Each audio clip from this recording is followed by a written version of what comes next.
back again with another video. If you haven't already subscribed, go ahead and subscribe. Make sure you go ahead and comment, share, and like. Make sure you hit that post notification bell so you will not miss any of my videos. So the title is Story Time. So I'm going to tell y'all a story time that I have never told anybody before besides my counselor and my mom. I ain't talking about my friends outside of that. I ain't talking about my associates. I'm talking about the people that I really trust and the people that really care about me.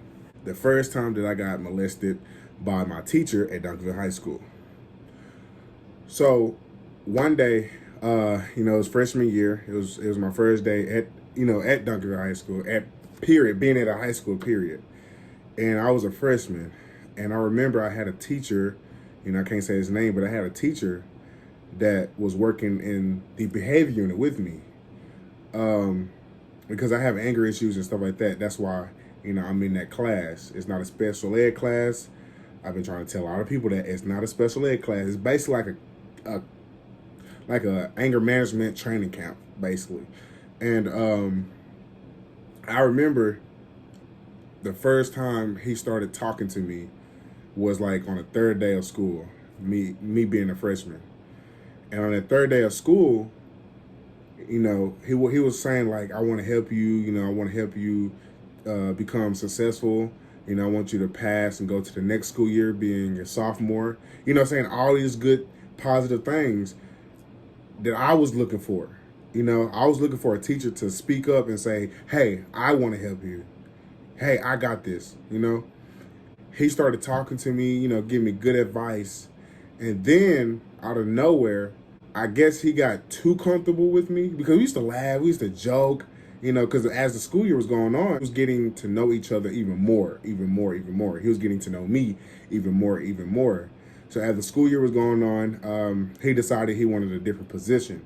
So he became attendance clerk or something like that.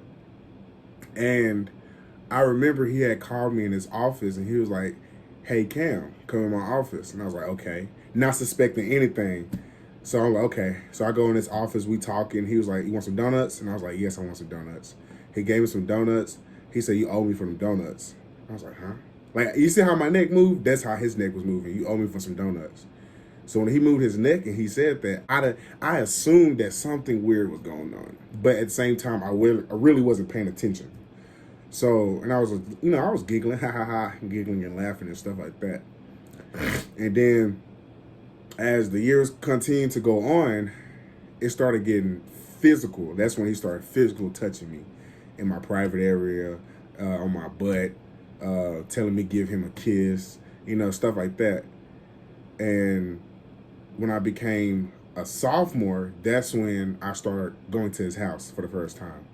When I started going to his house for the first time, I got excited because it's a big house. I never ever stayed at a big house before. I was happy and stuff like that. I was happy to meet his kids that he foster and adopt and stuff like that. And I learned a lot, as him being a foster parent and stuff like that, I learned a lot. But besides that, I was getting comfortable coming to his house every day or every weekend or stuff like that, or after school, I go to his house and stuff like that. I remember one day I came to his house and he had some new kids that he fostered and adopted. And he told me to come in his room. And I was like, okay. So I went in his room, but I didn't know he was going to shut the door and lock it. So I went in his room, he shut the door, he locked it. And he was like, pull your pants down. And I was like, huh? Pull your pants down.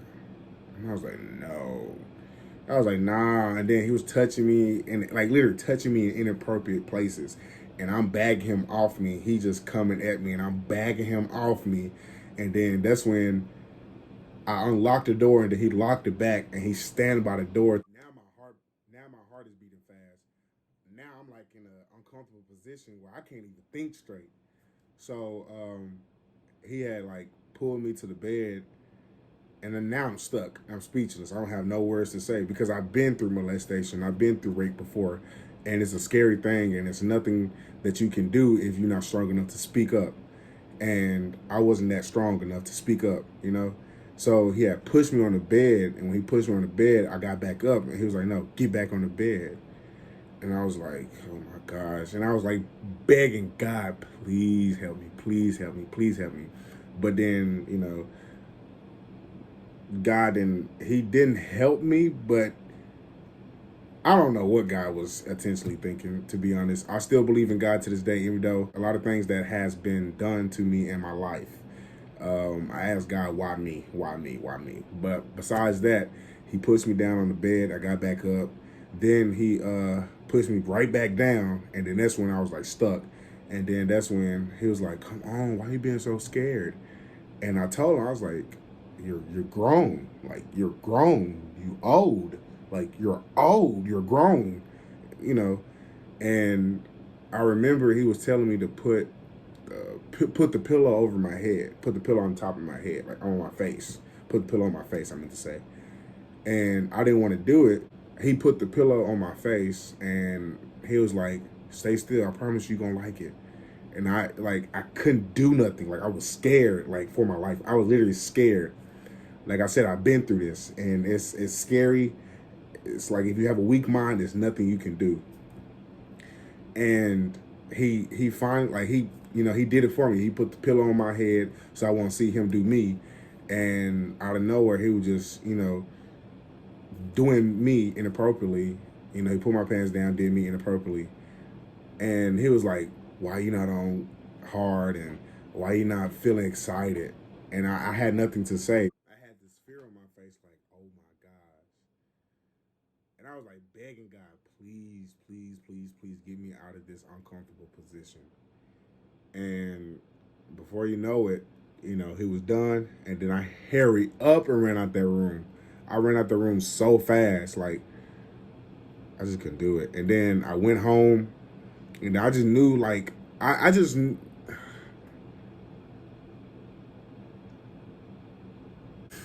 and it was just sad because, like, you know, he became my uncle. Like, I looked up to this dude and he became my uncle. He was giving me good advice and stuff like that.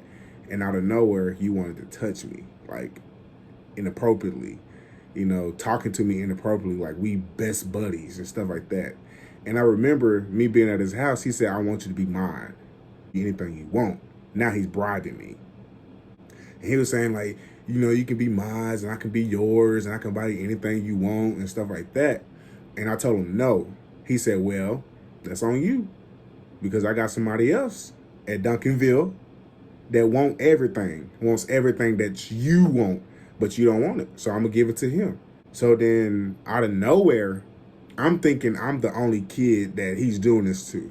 No, there's plenty of kids at my school that I have seen their ID pictures on his mirror. Like, I'm on his mirror. It's like 3 other students on his mirror. It's other students that he have literally, like, the stuff that he done to me sexually and the stuff that he has talked to me about sexually, he done it to other students. He has done it to my friends that I'm no longer cool with anymore. And I was scared to tell the principal. I finally told the principal and I was super scared. Like, I was scared for literally, I was scared. I thought I was going to get clapped back. I thought I was going to get in trouble. Like, just, me being through all this when I was a kid, I'm thinking that I'm going to get in trouble. And when I finally told the principal, they were shocked. They said, no, are you for real? And I said, yes, ma'am. I'm telling the truth. I put that on my dad's sister grave. I put it on God. I put it on my great granny grave. That he touched me inappropriately and he talked to me inappropriately and he was bribing me. So I'm talking about, if I be yours and you be mine, I'll buy you anything you want. Yeah, that is my story. Anybody that has been molested, raped, it is okay to talk to a counselor. Please do not wait until you like in your 30s to get ready to talk to a counselor, because it's going to bug you so much where you won't even want to talk to a counselor.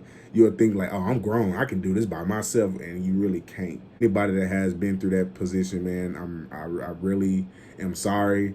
I'm praying for y'all. I hope y'all doing better in this world today.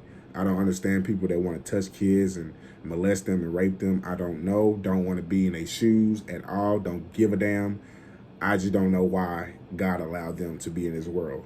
You know, I can't speak for God. God is him. God is God. God gonna do what he wants to do, you know, but at the same time, I don't know why God has people that want to molest and rape people in this world, because as me growing up, being molested as a young kid, like 5 years old, it put a big impact in my life. Like, I had been bullied so many times, people calling me gay, you got raped, people saying that I would never become nothing and stuff like that. And look at me now, I'm a YouTuber. Like, I am a YouTuber. I have a name for myself. I am Cam Cohart, the only Cam Cohart in the world.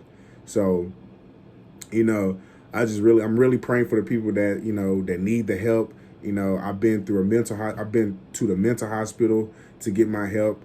I went to the outpatient mental hospital to get some help. I had counseling, regular counseling, therapy, everything, just to get the help I need.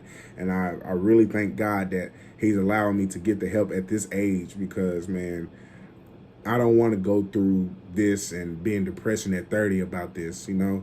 I pray to God that he continue to, you know, help others and help me learn how to protect other kids that has been touched, man. And that's why I really love kids. I really, really, really love kids, because a lot of kids are special, man. A lot of kids are very special and they don't know it. And their parents don't teach them that they are very special, that they are very talented. And, you know, me being Cam Cohart and the things I've been through, I want to teach other kids that it's more things you can do than want to steal cars or want to go rob people or go steal money. You can do a lot of things that can educate you in 3 seconds, man. And to this day, I'm not sad about the situation. I'm not depressed about the situation. I'm just upset about how he knew what he was doing he knew what he was doing to get to me. He knew that I was a weak person. He knew that I couldn't stand up for myself. He knew my background history. He knew it all. And for him to misuse his power that God has blessed him with and use it for touching other kids, you know, at the same time, you know, thank you, Jesus, that I'm no longer in that position anymore.